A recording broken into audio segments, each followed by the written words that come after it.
Alright, so hi everybody, I'm Bence Komlosi and I'm one of the co-founders of the Architecture for Refugees and the Architecture for Refugees SCHWEIZ, NGOs, organizations. And now we're gonna have like a half an hour. I have a small note, so we're not gonna be lost totally. There will be like 3 steps tonight. The first one, I talk a little bit about why are we here, so I start with this one, and then we will see.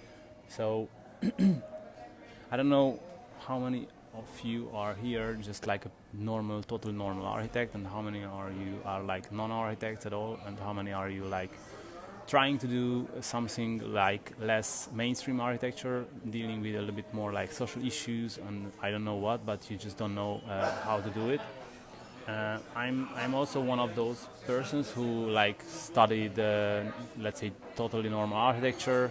I taught Peter Zumthor, John Paulson, and architects like that. They are like super cool, Arch Daily, and doesn't like they were my main sources to learn more about architecture and to do architecture. And then like step by step, I just realized that there is a lot of issues that somehow like more like social issues that somehow connected to architecture,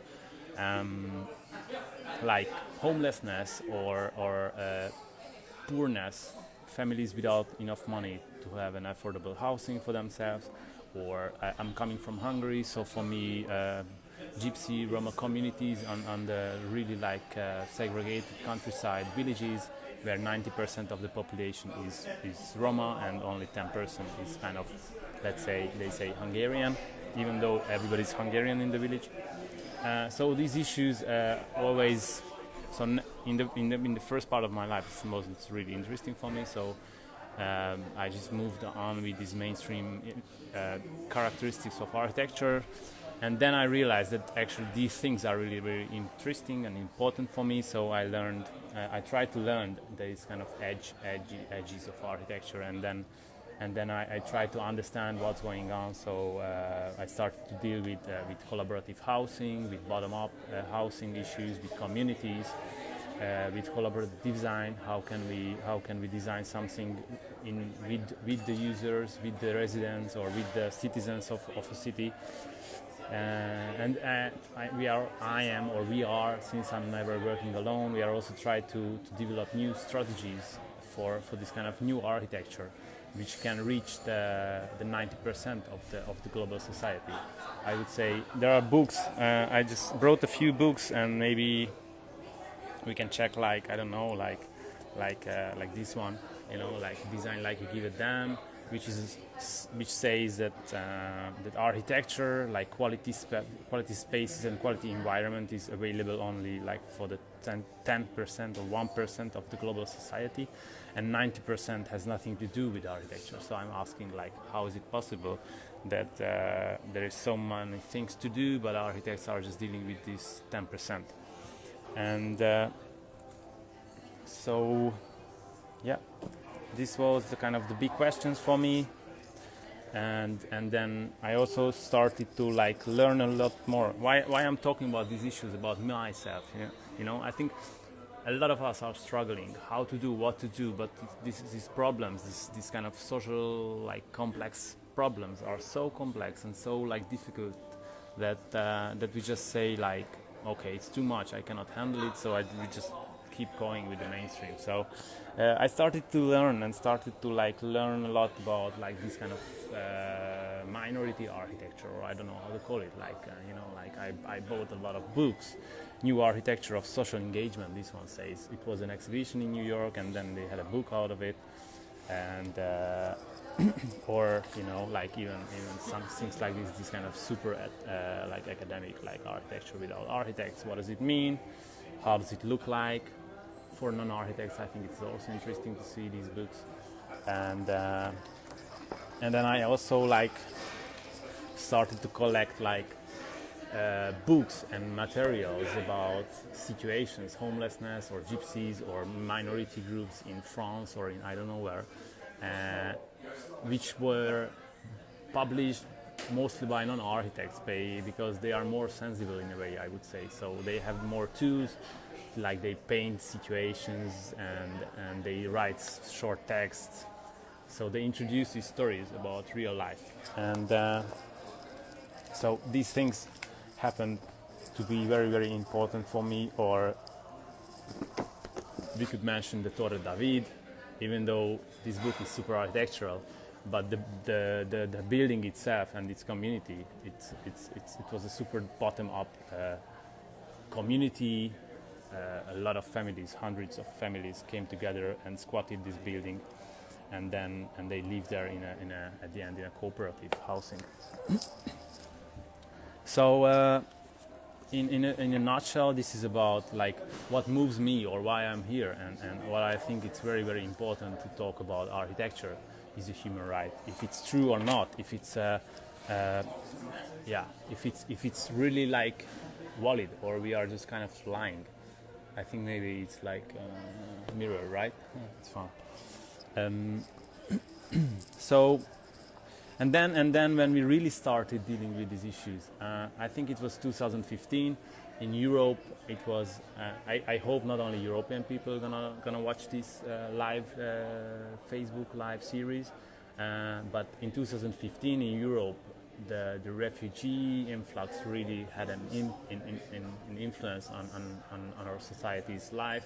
So I've been in Budapest, where hundreds or even like thousands of people gathered around the transit zone next to the railway station. So we had this kind of question: what can we do? There were families and young people and kids and everybody like gathered, and they were just looking for a better life. They were looking for a better like built environment, and they were looking for a new home. And this was also the situation when we realized, when we learned new things. So I guess many of you know this Maslow's hierarchy, and there we said like Wi-Fi and electricity is even more important than food and water, because if you don't have Wi-Fi and electricity, you don't know how to find food and water and shelter. So this was the moment when we kind of started Architecture for Refugees, and we said like we need the black elements are the existing connections between different things like NGOs and problems, and we said we have to have an open source online platform to connect these dots. So we started the website architectureforrefugees.com, and we said we're not gonna do design, but we're gonna like connect existing projects, existing stories. So I think this series, this online Facebook series, will be also more like a platform. So we're not gonna, this is the one and only event that I'm talking about our work, maybe. But in the following weeks, we're gonna invite professionals, architects and non-architects, to ask them what do they think if we say architecture is a human right, what does it mean in their daily life, in their daily work.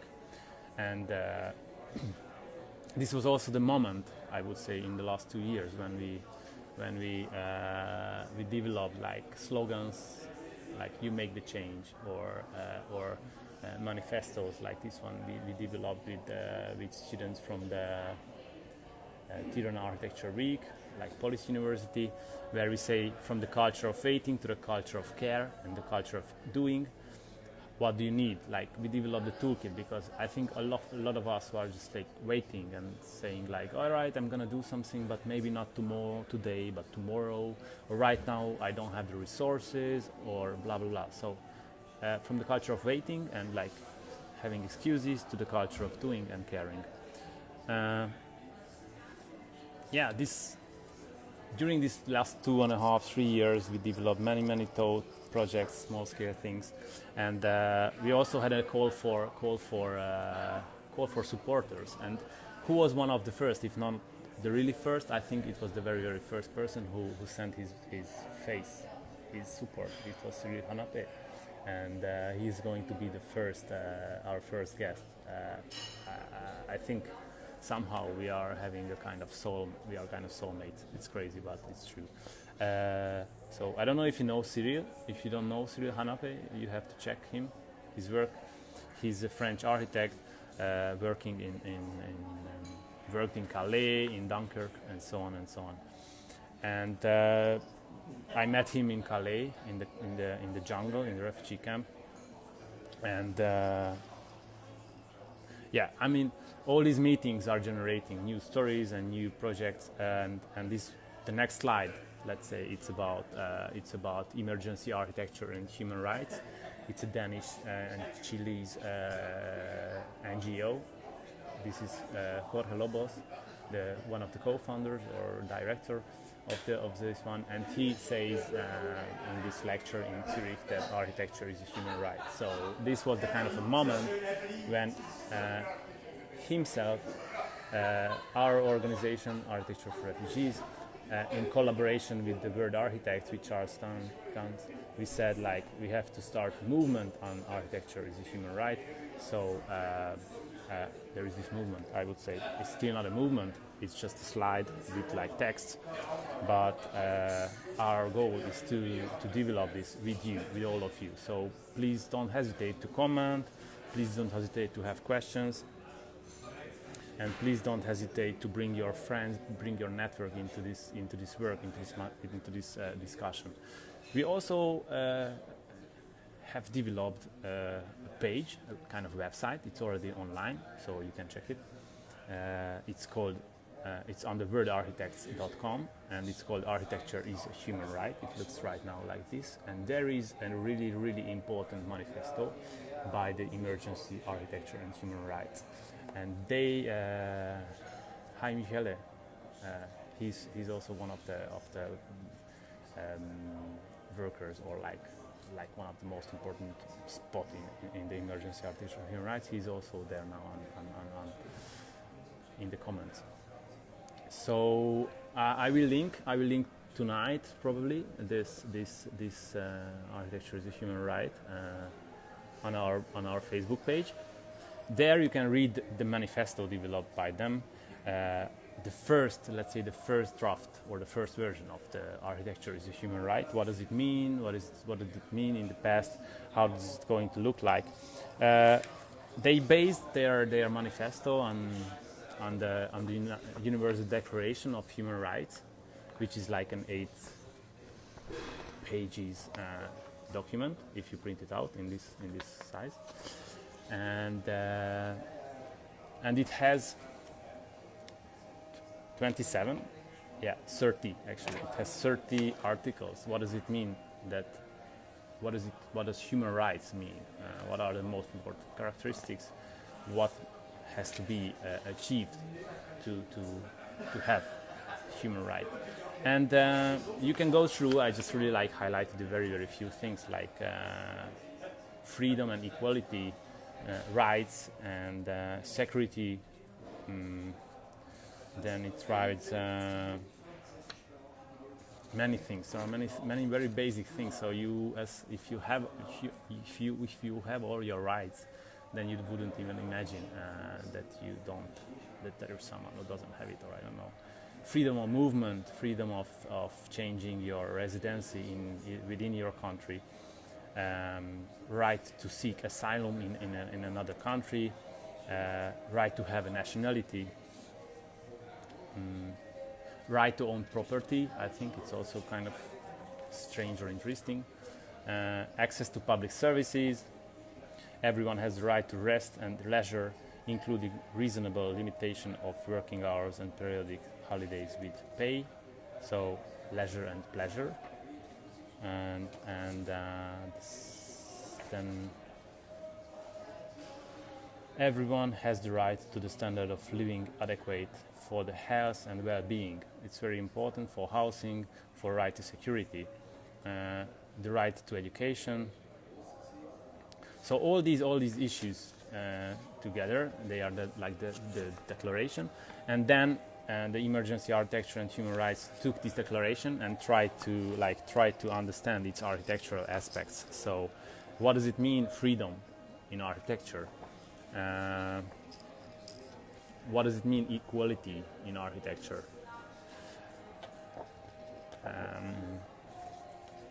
Or security? Is it about housing? Is it about community? About public spaces? Walking on the street? Or what does it mean? How does it look like? What kind of spaces do we have? Do we need to have a property? This is also one issue.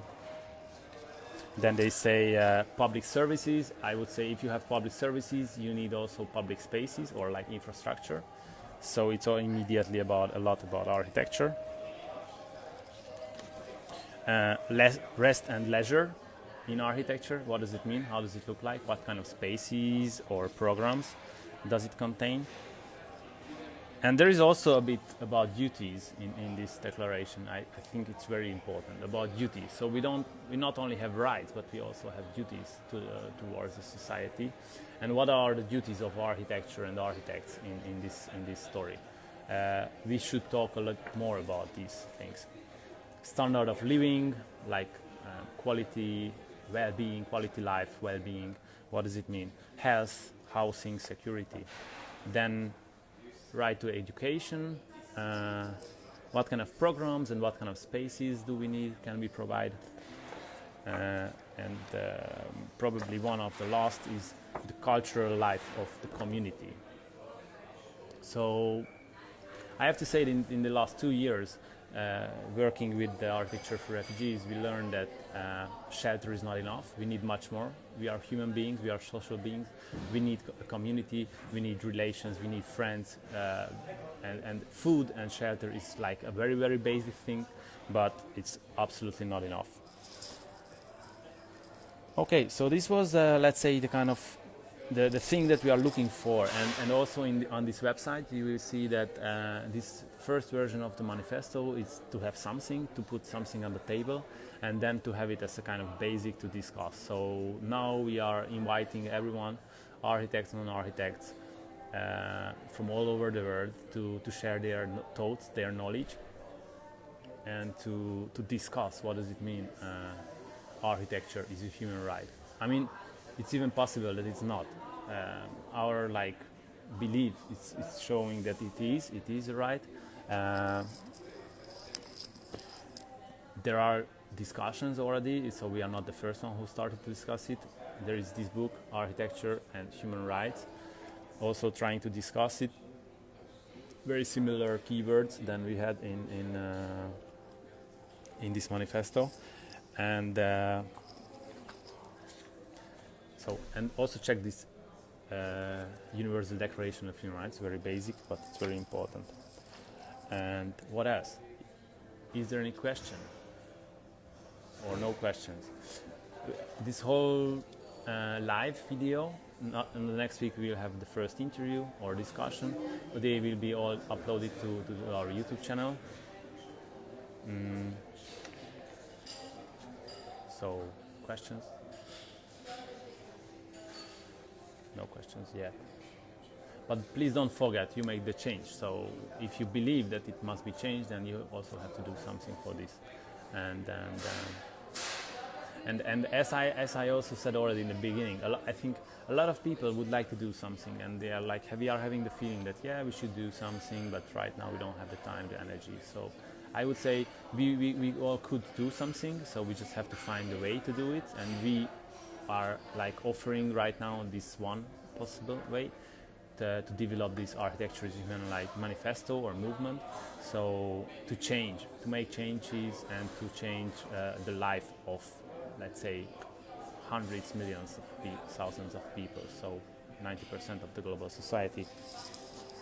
What else? I don't know, I bought also a few books. This one is from Richard Sennett. It's about together, how to do things, how to develop new tools, to live together, to do things together, to learn, to develop our countries, our cities, our life together. And then it's very theoretical, of course, but then there is maybe this book, it's a thick one, and it's bringing a lot of photos and stories and housing and communities into the table. So I think it's also quite interesting. Or how the rural studio changed the life of many people in Alabama. Or what does it mean to have affordable housing? Is this a human right to have affordable housing? What else? Yeah, so I know it's super complex, and I'm do it crazy questions and answers, but this is it. This whole topic is very, very complex, so we have to sit down and be calm and just structureize all these things. And any step is a good step, which is bringing it towards. So on the next week, I will have as guest Cyril Hanape. This is, I would say for sure, it's already on our Facebook page, this event. You can check it. It's going to be on the 13th of November. So I think again like from 9 p.m. Yeah, there is a question. Can you please write the names of the books later in the comment? Yeah, I can. I will do it, or I will make a big photo. I always like to do like a. So you will see all these things. I will put all the links. Tomorrow I'm going to do like a summary comment or note on the Facebook page, and I will like pin it to the top. So Cyril Hanape, I already made an interview with him last year in Paris, but at the end we never managed in our team to put it online. But he's an amazing, I would say, he's an amazing guy. He's an interesting guy. He was involved in many things in the jungle in Calais. He always brought his architectural students from Paris to Dunkirk, to Calais, to discuss the situation, what's going on, what could they do, how could they improve the life in these camps.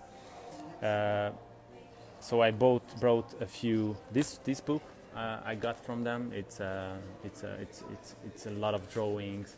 It's more like a public, like a documentation what happened in Calais. I think it's also very, very important. We were doing a map of the Calais camp because if the society has no clue that something is going on, they don't care, of course. But if the society see and we visualize as architects, as storytellers, I don't know, that there is a refugee camp with 8,000 or even like 10,000 people in Calais, in France, then they realize that there is an issue, so they should like be involved and should do something. So I hope Cyril will talk about issues like this, about their they even built with the students in Dunkirk camp a community space, I would say, a legal center. It has a very like special story and history, and it's also very current because the Dunkirk camp, they are just trying to close it down. So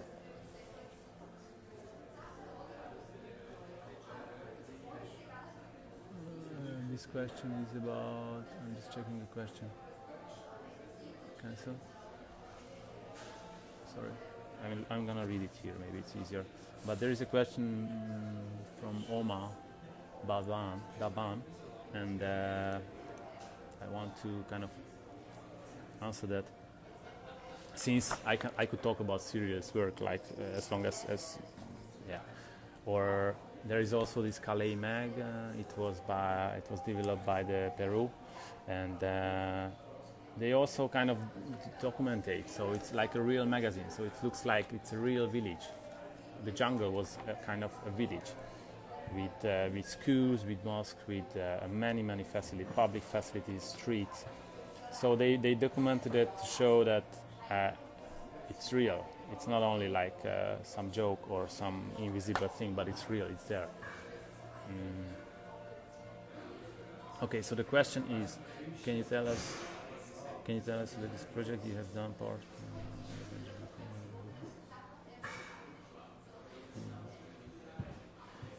I don't know which project you mean, Oma. If you mean the school project in Azrak, with Emergency Architecture and Human Rights and the local organizations, it's in progress. There were workshops with locals and with international people, and they have now a structure. They have almost all the buildings done. Somehow you can check them on their website, and they keep working and they keep building. We should ask them for more information, I would say. Aha, I see. I can choose anything. This project you've been doing. Okay, so about collaboration, maybe this is the question. So about collaborations. We always try to collaborate with other organizations because all the organizations are having different skills and different strengths and weaknesses. I think our strengths that we have we know a lot of people and a lot of organizations around the world, and the local organizations' strengths that they really know the local community, the local people, so they can really work on site, and then they have the resources there, which is very, very important. From Rebecca.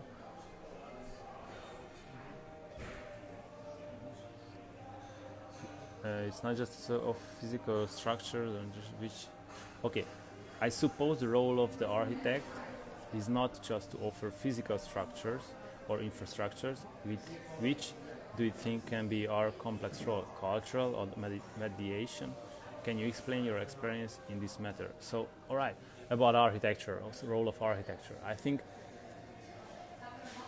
the architecture is still about building spaces, building infrastructure, using material to build something. So, but how can we do it? I think, well, we should involve, or we should be involved by the community who are in need. So we must answer real problems and issues by the communities, by people, and because they know what they need. And I would say that the example of Calais, the refugee camp in Calais, I think there was almost not even any architecture, any space, or any I don't know how to name it, but there was nothing that was not needed, really needed. If we can talk about the football field or a church or a school, they were all needed, so that's why they built it there. So if architects start really building for the people, then we will be more responsible on the needs. Okay, I think we have 2 more minutes, kind of. So if there is more questions, please let me know. If not, then please don't forget to Google Cyril Hanape before the next week. And please don't forget to invite your friends and share this live series in your network. And then last slide, again, back to the very first one, like architecture is a human right. We truly believe it.